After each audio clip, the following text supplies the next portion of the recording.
Olá! Hoje a gente vai mergulhar fundo no capítulo 12 de Ezequiel. E para entender o que está acontecendo aqui, o cenário é tudo. Pensa comigo. O profeta Ezequiel está lá, exilado na Babilônia, junto com uma parte do seu povo. Só que muitos deles ainda estão agarrados numa esperança falsa, sabe? Acreditando que, esse exílio ia ser rapidinho e que Jerusalém, a cidade santa, está lá, segura, intocável. É para essa teimosia, essa ilusão, que a mensagem de hoje vai direto ao ponto. E a mensagem já começa de um jeito, vamos dizer, bem esquisito. A grande pergunta que fica no ar é essa: por que um homem de Deus, um profeta, receberia uma ordem para simplesmente pegar ferramentas e começar a cavar um buraco na parede da própria casa? É um ato bizarro. E é exatamente esse enigma que a gente vai decifrar junto hoje. A verdade é que, às vezes, as palavras simplesmente não são o bastante. Quando Deus viu que o povo estava de coração endurecido, ele partiu para uma estratégia muito mais radical. Ele transformou o próprio profeta num sermão vivo. É isso mesmo, uma mensagem encenada. Ezequiel vira ele mesmo um sinal, uma parábola em ação, para todo mundo ver aquilo que eles se recusavam a escutar. Então vamos dar uma olhada nessa performance divina passo a passo. Tenta imaginar a cena. De dia, na frente de todo mundo, Ezequiel começa a arrumar uma mala, uma bagagem de exilado. Já é estranho. Mas o drama de verdade acontece à noite. Ele começa a cavar um buraco na parede de casa, sai por esse buraco no escuro com a mala nas costas. E não para por aí, ele cobre o rosto, um detalhe que vai ser fundamental mais pra frente. Para completar o quadro, em outro momento, ele come e bebe tremendo com um pavor visível. Nada que é por acaso. Cada passo foi milimetricamente ordenado por Deus. E como era de se esperar, né? Essa peça de teatro de rua totalmente bizarra não passou nem um pouco despercebida. Os vizinhos dele, os outros exilados, já confusos, finalmente chegam e fazem a pergunta óbvia: Ezequiel, o que é que você está fazendo? E essa pergunta era exatamente o que Deus estava esperando. Era a deixa perfeita para a revelação começar. Mas antes de explicar a profecia, Deus faz questão de dar o diagnóstico, de explicar o porquê de uma mensagem tão dramática ser necessária. A condição espiritual do povo era, para dizer o mínimo, gravíssima. Deus os chama de casa rebelde. E o problema, como a gente vê aqui, não era físico. Eles tinham olhos, tinham ouvidos, tudo funcionando. O problema era espiritual. Era uma recusa de propósito, sabe? Uma escolha consciente de ignorar a verdade, de fechar os sentidos para a realidade da sua situação. E principalmente para o aviso de Deus. E agora a gente começa a decodificar. A performance toda de Ezequiel não era aleatória. Era, na verdade, uma profecia cheia de detalhes sobre o destino de Jerusalém e, mais especificamente, do seu governante, o rei Zedequias. E aqui é que a coisa fica impressionante, ver como cada peça desse quebra-cabeça se encaixa. A mala de exilado era o símbolo da deportação que estava prestes a acontecer com o resto do povo em Jerusalém. O buraco na parede representava a fuga desesperada e, no fim, inútil do rei Zedequias. O rosto coberto anunciava a humilhação dele e a sua cegueira, literal. E a comida com tremor era um retrato do pânico, do terror que ia tomar conta da cidade durante o cerco. Cada gesto era uma sentença. E aqui tem um detalhe político e teológico que é fascinante. Deus chama o Zedequias de príncipe, nunca de rei. Por quê? Porque aos olhos de Deus, o rei legítimo da linhagem de Davi, que era Joaquim, já tinha sido levado para a Babilônia. Zedequias era visto como um governante legítimo, um rei fantoche que se rebelou tanto contra seus mestres babilônicos quanto contra o próprio Deus. Isso nos leva a uma aparente contradição que, segundo o historiador Flávio Joséfo, deixou o próprio Zedequias confuso. O profeta Jeremias tinha dito que ele seria levado cativo para a Babilônia. Já Ezequiel profetizou que ele não veria a Babilônia. Com duas mensagens que pareciam se anular, Zedequias tomou a pior decisão. Não acreditou em nenhuma das duas. E aqui vem a resolução trágica e precisa desse enigma. As duas profecias se cumpriram, ao pé da letra. Zedequias foi capturado, levado a um lugar chamado Ribla, e lá, antes de seguir viagem, os babilônios arrancaram seus olhos. Só depois disso ele foi levado cativo para a Babilônia, ou seja, ele chegou à Babilônia, como Jeremias disse, mas ele nunca viu exatamente como Ezequiel profetizou. A palavra de Deus se cumpriu de um jeito terrivelmente literal. Mas mesmo com um aviso desses, tão claro, a mensagem de Deus bateu num muro de ceticismo. O povo não só ignorou, como criou seus próprios provérbios, suas próprias piadinhas para justificar a descrença. O primeiro provérbio era o dos incrédulos de carteirinha. Basicamente, o que eles diziam era: o tempo passa e nada do que esses profetas aí falam acontece. Eles pegaram a paciência de Deus e a interpretaram como prova de que as profecias eram mentira. Transformaram a misericórdia em argumento para a incredulidade. O segundo provérbio era mais sutil e, talvez por isso, ainda mais perigoso. Era o ditado da turma do deixa para depois. Eles não negavam a profecia, mas a empurravam para um futuro tão distante que se tornava irrelevante. Isso aí pode até ser verdade, mas não é para a gente. É para outra geração. Não preciso me preocupar com isso agora. Diante dessa zombaria toda, a resposta de Deus vem de forma direta, forte e definitiva. O tempo da paciência, que eles confundiram com permissão, tinha chegado ao fim. E olha só que incrível, Deus pega o provérbio zombeteiro do povo e o vira completamente do avesso. Onde eles diziam que toda visão falha, Deus declara que os dias estão próximos e o cumprimento de toda a visão. Ele basicamente institui um novo provérbio, um provérbio de urgência e de certeza absoluta. E para não deixar a menor sombra de dúvida, Deus especifica o cronograma. Ele diz, em vossos dias. O julgamento não era para uma geração futura, distante, era para eles. Ali, naquela geração, o prazo tinha acabado. E qual era o motivo para um juízo tão severo assim? A palavra-chave é violência. E essa palavra tem um peso teológico gigantesco. É a mesmíssima razão que Deus deu para mandar o dilúvio nos dias de Noé. A corrupção, a injustiça social tinha chegado a um ponto tão absurdo que a santidade de Deus exigia uma resposta drástica. Mas isso é fundamental. Mesmo no anúncio de juízo mais severo, Deus nunca abandona quem é Ele. Ele sempre deixa uma assinatura de graça, um sinal de esperança no meio da destruição. Essa esperança vem na forma de um remanescente. Deus promete que não vai ser uma aniquilação total. Ele diz que vai deixar alguns poucos homens. O julgamento seria devastador, sim, mas não seria completo. E isso levanta uma pergunta essencial, né? Por que esses poucos seriam poupados? Seria por mérito? Porque eles eram mais justos ou mais fiéis que os outros que morreram? A resposta de Deus é surpreendente.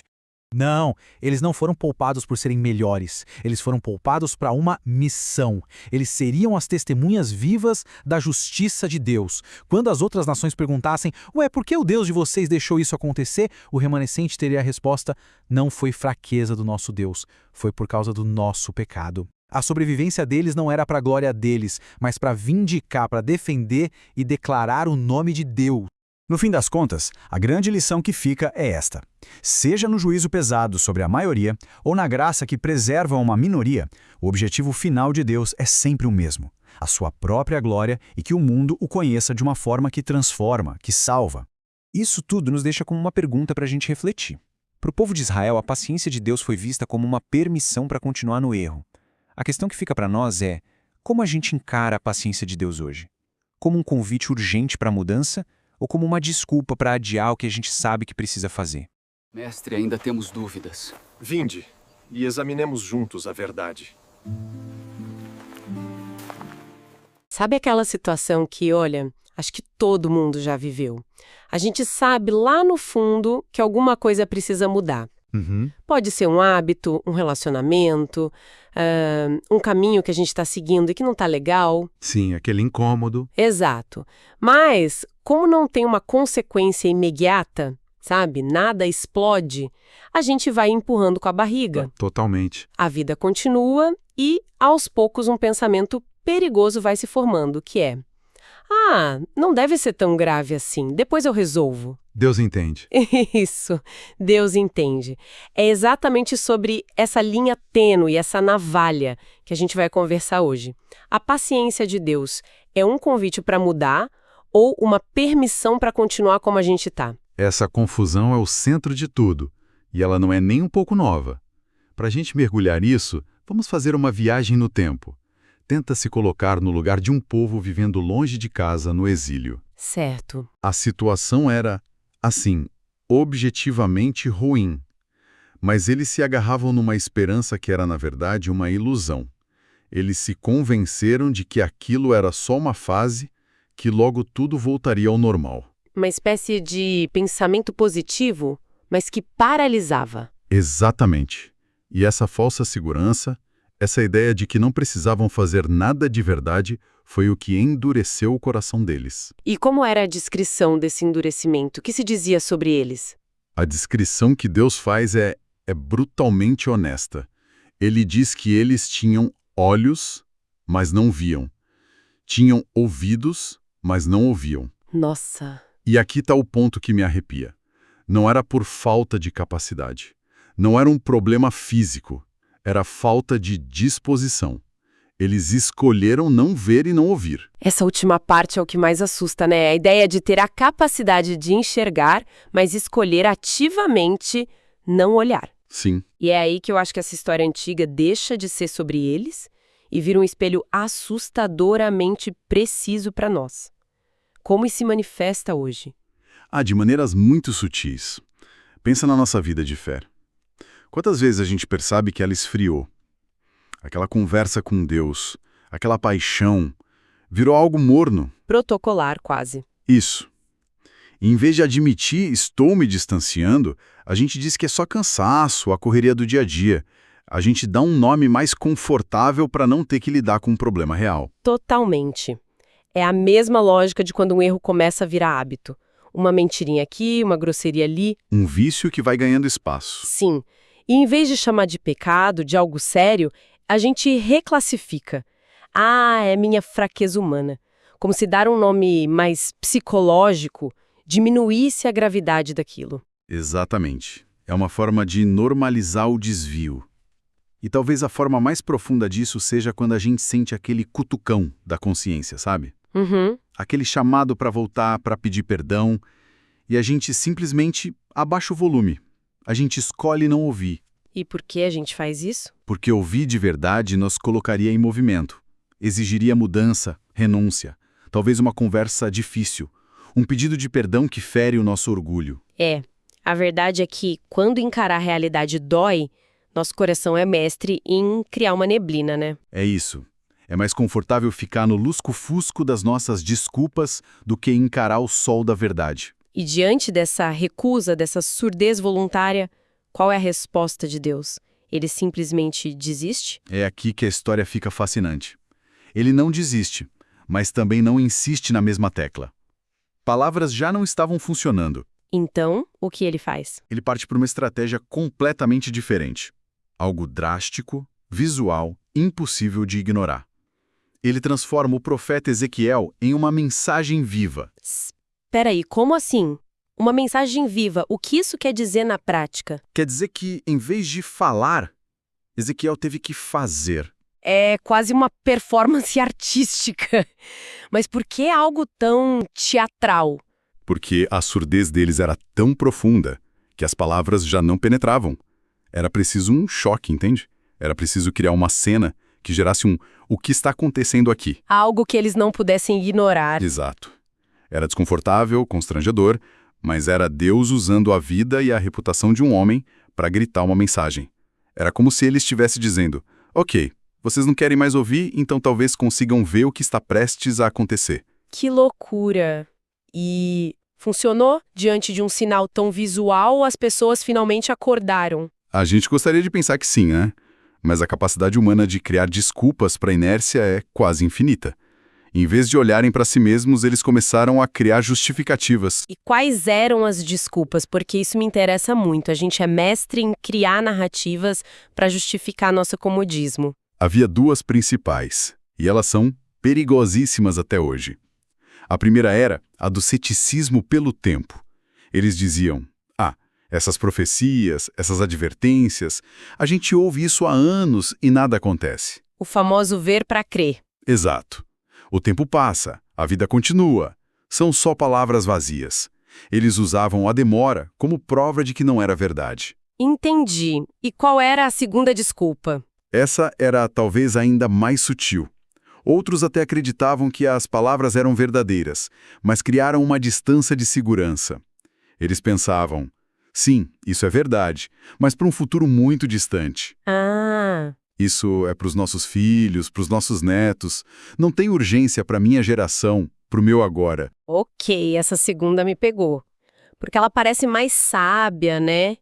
mais ponderada, mas no fundo é só uma forma mais sofisticada de procrastinar. Exatamente isso. Você está dizendo que eles usavam o próprio tempo que Deus lhes dava como uma desculpa para não mudar. É uma inversão total de propósito. O tempo que é dado como espaço de graça, uma oportunidade para o arrependimento, passa a ser usado como a principal justificativa para continuar exatamente no mesmo lugar. Puxa, e é aí que Deus intervém de novo com palavras, imagino, para desfazer essa confusão toda. Sim, e de forma incisiva. Ele basicamente diz: vocês estão interpretando minha paciência de forma completamente errada.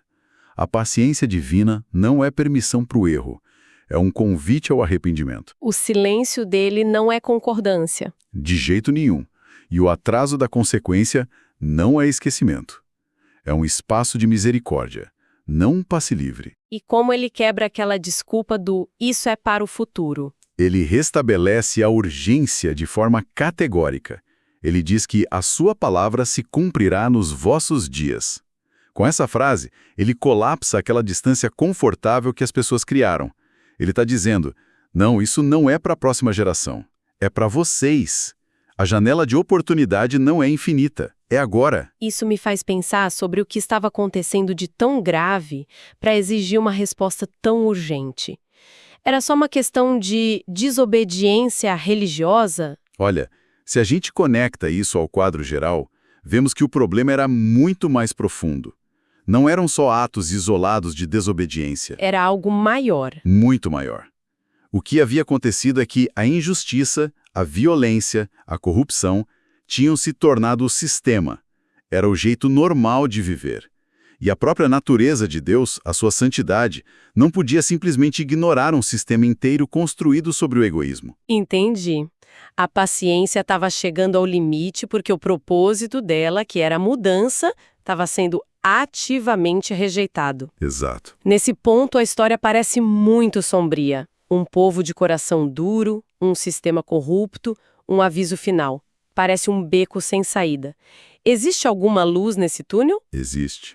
E ela aparece onde a gente menos espera. Mesmo ao falar das consequências, Deus insere um sinal de graça. Ele promete preservar um pequeno grupo. A função deles era mostrar a todos que o veredito de Deus era justo.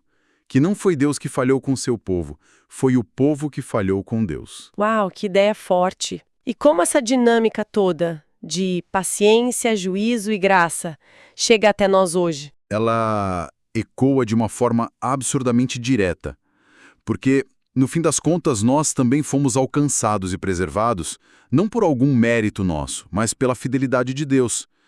E aquela paciência divina para nós ganhou um rosto, um nome e uma cruz, em Jesus. É uma mudança de escala total, né? Deus não ficou apenas enviando mensagens à distância, através de profetas que precisavam cavar paredes. Ele veio pessoalmente. Ele entrou na nossa realidade. E ele fez mais do que vir. Ele, o único que era justo, que tinha olhos para ver e ouvidos para ouvir, suportou o juízo que nós merecíamos. Ele absorveu em si mesmo a consequência da nossa surdez. Da nossa teimosia, da nossa rebeldia. Sim. Para quê? Qual o objetivo final desse ato? Para nos chamar de volta para casa. Para reabrir o caminho que nós mesmos fechamos. Com Jesus, a paciência de Deus deixou de ser apenas um tempo de espera e se tornou um ato de sacrifício. Um tempo comprado a um custo altíssimo. Então, depois de percorrer todo esse caminho, a gente volta para a pergunta inicial. Mas agora ela tem um peso muito maior. O que estamos fazendo com essa paciência de Deus em nossas vidas? Uma paciência comprada com sangue. É a pergunta que fique. Talvez hoje, para quem está nos ouvindo, o chamado seja sobre algo muito específico que tem sido adiado. Pode ser uma mudança de hábito, um erro que mantemos escondido. Pode ser uma reconciliação que o orgulho não nos deixa fazer, um pedido de perdão que não sai da garganta, ou, e isso é muito comum, pode ser uma fé que, sem a gente perceber, virou só um costume de domingo, uma tradição vazia. E aqui está o pensamento final que precisa ecoar. Nós não podemos, de forma alguma, confundir a longanimidade de Deus com a sua aprovação. E não espera porque nos ama incondicionalmente. Mas Ele nos chama para a mudança porque Ele é santo. O amor dele não anula a sua santidade. Pelo contrário, é esse amor que nos convida a participar dela. É um convite, então, não uma imposição. Sempre. Hoje, agora, enquanto ainda ouvimos essa voz, enquanto a porta da paciência ainda está aberta, somos convidados a responder. Que a gente possa ter a coragem de pedir por olhos que realmente queiram ver, ouvidos dispostos a ouvir e um coração sensível o suficiente para obedecer. Sem mais desculpas, sem mais demora.